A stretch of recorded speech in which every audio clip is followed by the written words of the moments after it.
ఈరోజు ప్రధానంగా ముఖ్యమంత్రి గారికి జగన్మోహన్ రెడ్డి గారికి అత్యంత ప్రియాతిప్రియమైన పదం జగన్ మాట తప్పడు మడం తిప్పడు అనేటటువంటిది ప్రధానమైనటువంటి స్లోగన్ ఆయన. అందులో ఈరోజు ఆయన మడం తిప్పాడా లేదనేటువంటి ఒకే ఒక అంశాన్ని గురించి నేను మాట్లాడదలుచుకున్నా. అందులో ప్రధానమైనటువంటిది 5 ఏళ్ల కాలంలో 25 లక్షల మందికి ఇళ్ళు కట్టి అందరికీ కూడా పక్కా గృహ నిర్మాణం చేస్తానని చెప్పేసి హామీ ఇవ్వటం జరిగినది. 5 ఏళ్ల కాలంలో 25 లక్షల మందికి అంటే సంవత్సరానికి 5 లక్షలు. ఇప్పుడు ఆల్రెడీ 4 సంవత్సరాల 10 నెలలు కంప్లీట్ అయిపోయింది. ఇప్పటి వరకు ఎన్ని ఇళ్ళు కట్టారు అనేది కనుక మనం చూసుకున్నట్లయితే సుమారుగా 5 లక్షలకు మించి కట్టలేకపోయారు.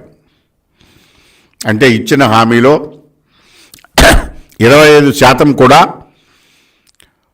హామీని అమలు జరపలేకపోయారు. ఇదొక భాగం. అంటే ఇక్కడ మాట తప్పాడు మడం తిప్పాడని చెప్పడానికి గృహ నిర్మాణ విషయంలో జగన్మోహన్ రెడ్డి గారి యొక్క వైఫల్యం కొట్టొచ్చినట్టు కనపడుతున్నది. ఈ విషయం లోతుల్లోకి వెళ్తే రాష్ట్రంలో పేదలకు ఇళ్ల పట్టాలు పక్కా గృహాల నిర్మాణము అనేటటువంటి 2 అంశాలు కూడా తీసుకున్నట్లయితే అందులో మొదటి అంశం ఇళ్ల పట్టాలు.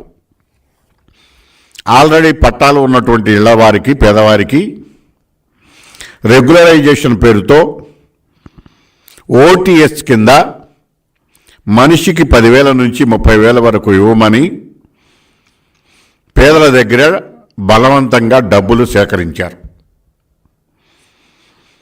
ఉన్న పట్టాలను అభివృద్ధి చేసి పక్కా గృహాలు నిర్మించుకోవడానికి సహకరించవలసింది పోయి ఓటీఎస్ పేరుతో పేదల దగ్గర 10,000 నుంచి 30,000 వరకు బలవంతాన వసూలు చేసి వాళ్ళని పక్కా గృహ నిర్మాణం చేసుకునివ్వకుండా అప్పుల పాలు చేసే విధంగా రాష్ట్ర ప్రభుత్వం వ్యవహరించింది, ఇంకా వ్యవహరిస్తున్నది.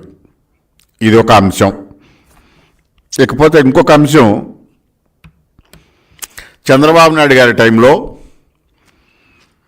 టిడ్కో పేరుతో 2,60,000 గృహాలు పక్కా గృహాలు నిర్మించడం జరిగింది. చంద్రబాబు నాయుడు గారి అధికారంలోకి దిగే టైంకి 2,60,000 పక్కా గృహ నిర్మాణాలు 90%కు పైగా నిర్మాణం కంప్లీట్ చేసి చివరికి మెరుగులు దిద్ది ఒక 10% లోపు మెరుగులు దిద్ది దాన్ని బెనిఫిషరీస్కి అందజేయవలసినటువంటి పరిస్థితుల్లో చంద్రబాబు నాయుడు గారి ప్రభుత్వం అధికారం కోల్పోయింది. దాన్ని దృష్టిలో పెట్టుకుంటే ఆ 10% కనుక కంప్లీట్ చేసి ఉంటే మొత్తం 2,60,000 పక్కా గృహాలు బెనిఫిషరీస్కి అందాయి. బెనిఫిషరీస్ అగ్రిమెంట్ అయ్యారు, లోన్లు తీసుకున్నారు. వీళ్ళకేమో గత 5 సంవత్సరాల నుంచి 2,60,000 గృహాలు పాడుపెట్టి నివాసానికి వీలు లేకుండా వాళ్ళకి హ్యాండ్ ఓవర్ చేయకుండా వాళ్ళకి బ్యాంకులు నోటీస్ ఇస్తున్నాయి రుణాలు తీర్చమని.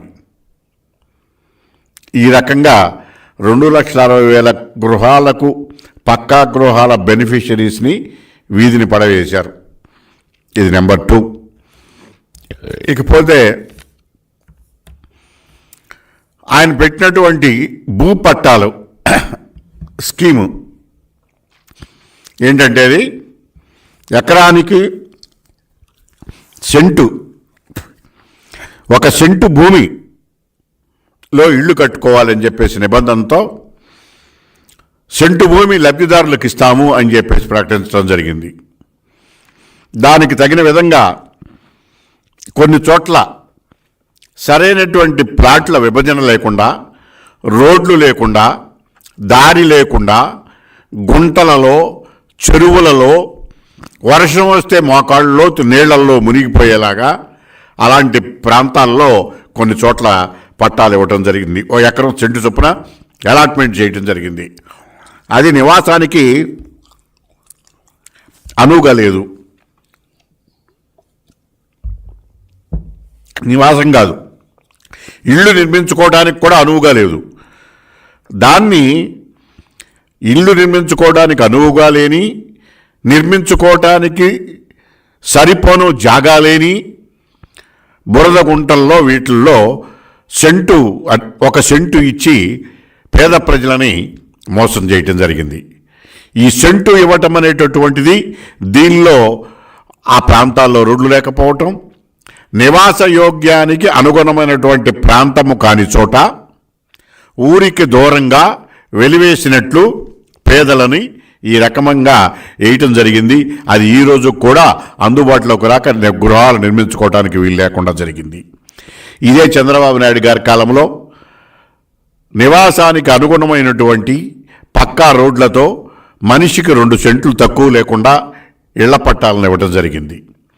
తద్వారా వాళ్ళు కేంద్ర ప్రభుత్వం ఇచ్చేటటువంటి 1,80,000 పక్కా గృహ నిర్మాణానికి కేంద్ర ప్రభుత్వం ఇచ్చేటటువంటి 1,80,000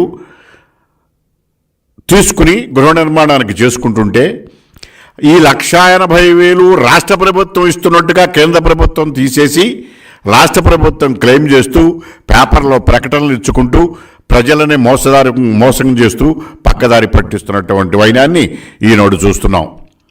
లక్షలు అంటే వేలకు వేలు పత్రికా ప్రకటనలు, లక్షలకు ప్రభుత్వ దొమ్మును దుర్వినియోగం చేసి ప్రజలను మోసం చేస్తూ పట్టాల పేరుతో కేంద్ర ప్రభుత్వం ఇచ్చినటువంటి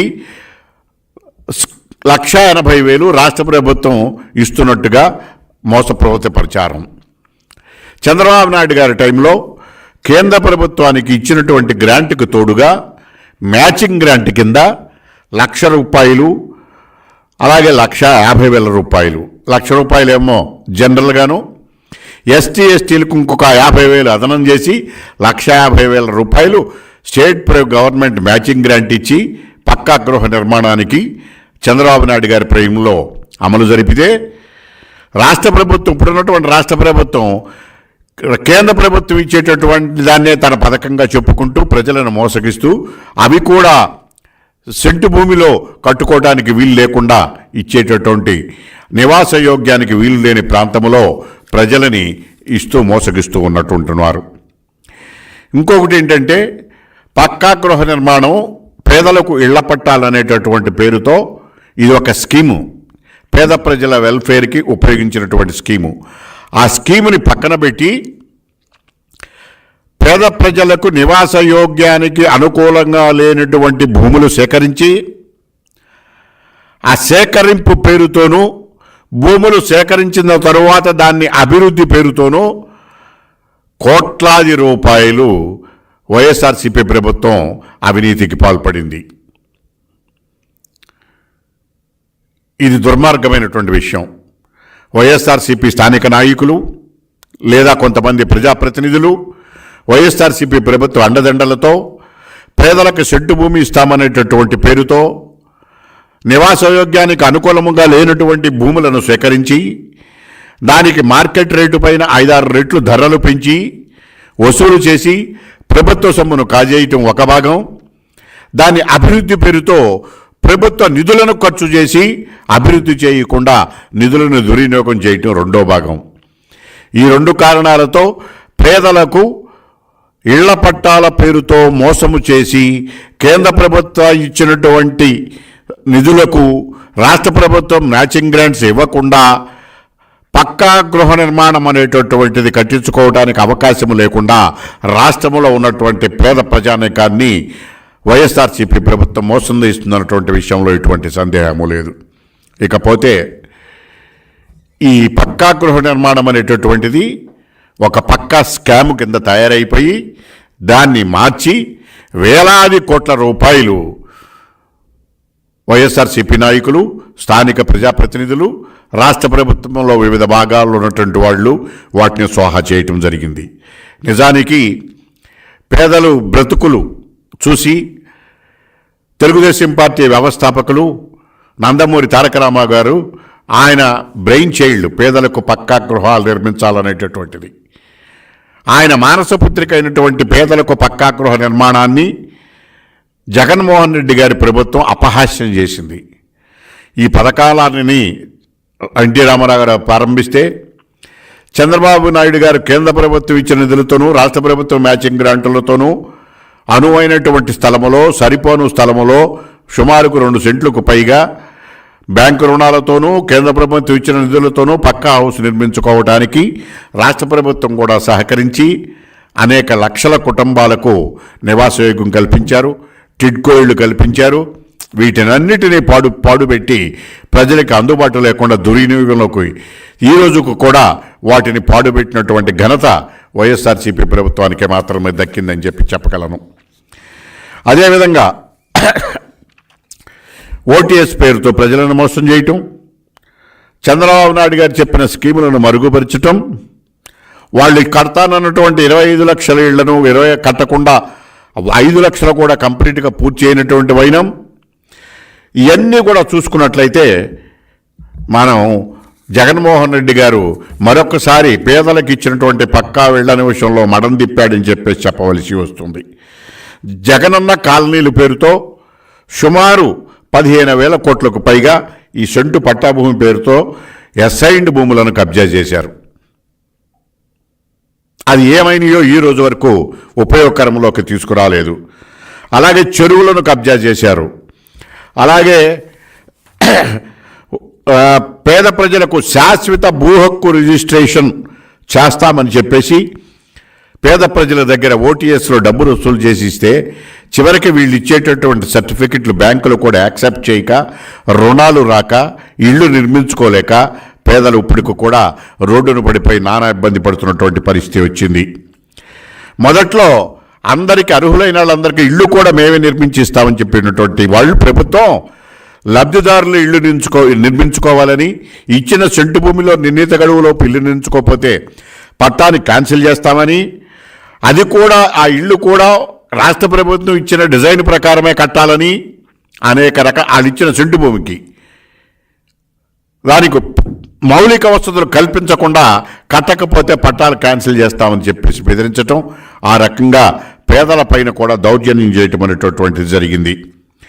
అలాగే ఈ హౌసింగ్ నిర్మాణంలోకి వచ్చేదలికి చాలా చోట్ల గుంటూరు జిల్లా ముప్పాళ్ళలో కానీ, ప్రకాశం జిల్లా పొదిలిలో కానీ, అలాగే ఎవరైతే వైసీపీకి అనుకూలంగా ఉంటారో వాళ్ళకి మాత్రమే పట్టాలు ఇవ్వటం, పేదలలో మళ్ళీ డిస్క్రిమినేషను, కొంతమందికి ఇచ్చి కొంతమందికి ఇవ్వకపోవటం, అలాగే ఇదంతా కూడా ఒక ప్రశ్నంగా మార్చేశారు ఇళ్ల పట్టాలు అనేటటువంటి విషయాన్ని. సెంటు భూమి పేదలకు పట్టా అని పేరుతో అసైన్డ్ భూములు లాక్కోవటం, పట్టాలు ఇవ్వకపోవటం, పట్టాలను ఇళ్ళు నిర్మించుకోవడానికి అనుకూలంగా లేకుండా చేయటం, కేంద్ర ప్రభుత్వం ఇచ్చినటువంటి నిధులకు మ్యాచింగ్ గ్రాంట్ లేకుండా చేయటం, 25 లక్షలు కట్టిస్తామని 5 లక్షలే కట్టించటం, ఇదంతా కూడా జగన్మోహన్ రెడ్డి గారు మడం తిప్పినటువంటి మరొక ముఖ్యమైనటువంటి అంశం. కానీ దీనికి భిన్నంగా పత్రికల్లో, వాళ్ళ సాక్షి పత్రికల్లో దానికి కూడా ప్రభుత్వ నిధులు వెచ్చించి మోసపూరితమైనటువంటి ప్రకటనలు ఇచ్చి కేంద్ర ప్రభుత్వం ఇచ్చే నిధులు కూడా వాళ్లే ఇస్తున్నట్టుగా ప్రచారం చేసి రాష్ట్ర ప్రభుత్వం నిధులు ఇవ్వకుండా, భూములకు ఇవ్వకుండా కేవలం మోసపూరితమైనటువంటి ప్రచారాలు చేస్తూ ఎన్నికల ముందు హడావుడి చేస్తున్నటువంటి వైనాన్ని కూడా ఈరోజు మనం చూస్తున్నాం. ఆ పేరుతో పట్టాల పంపిణీ కార్యక్రమాన్ని పెట్టడం, అదొక ప్రహసనంగా మార్చడం, ముఖ్యమంత్రి గారికి బలవంతాన జనాన్ని వసూలు పంపించేసి తర్వాత వాళ్ళ స్కీముల్లో మళ్ళీ వైఎస్ఆర్సీపీ నాయకులు వాలంటీర్ల పేరుతో కానివ్వండి, స్థానిక నాయకులు కానీ వాటిని కబ్జాలు చేసేసి పేదల నుంచి దౌర్జన్యంగా లాక్కోవటం అనేటటువంటి విధానాన్ని మనం చూస్తున్నాం. ఈ విషయాన్ని తీవ్రంగా ఖండిస్తున్నాం. పూర్తిగా పేద ప్రజల గృహ నిర్మాణాల విషయంలో, పక్కా గృహ నిర్మాణ విషయంలో జగన్మోహన్ రెడ్డి గారు మడం తిప్పి ఇచ్చిన ఎన్నికల హామీలో పూర్తిగా వైఫల్యం చెందారని చెప్పడానికి ఎటువంటి సందేహము లేదు. అదేవిధంగా పక్కా గృహ నిర్మాణ విషయాల ఇచ్చేటటువంటి ప్రకటించిన స్కీముని ఒక పెద్ద స్కామ్గా మార్చేసి వేలాది రూపాయలు అంటే కోట్లాది రూపాయలు దీనిలో లూటీ చేశారనేది చెప్పేది కూడా వాస్తవం. Thank you.